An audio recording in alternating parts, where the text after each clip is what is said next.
दत्त महाराजांचा पहिला गुरु म्हणजे आपली पृथ्वी. दत्त महाराज म्हणतात की पृथ्वीवरती माणूस, प्राणी, झाड, दगड, पाप, पुण्य सगळ्या गोष्टी असतात. पृथ्वी सगळ्या गोष्टी सहन करते, पण तरीही विचलित होत नाही, ती स्थिर राहते.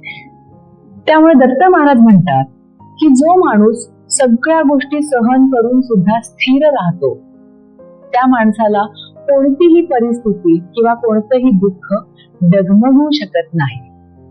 त्यामुळे आपल्या आयुष्यामध्ये ती स्थिरता, ती सहनशीलता आणण्यासाठी त्यांनी पृथ्वीला आपलं गुरु मानलं आणि त्यांच्याकडून म्हणजे पृथ्वीकडून सहनशीलता आणि स्थिरतेचा अभ्यास केला. आपण सुद्धा ही गोष्ट पृथ्वीकडून शिकली पाहिजे.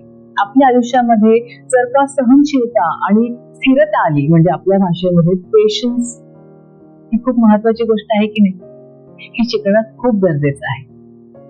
म्हणूनच मी म्हणाले की त्यांच्या 24 गुरूंचा अभ्यास जर आपण केला ना, तर आपल्याला कसं जगावं हे सगळं कळत जाईल.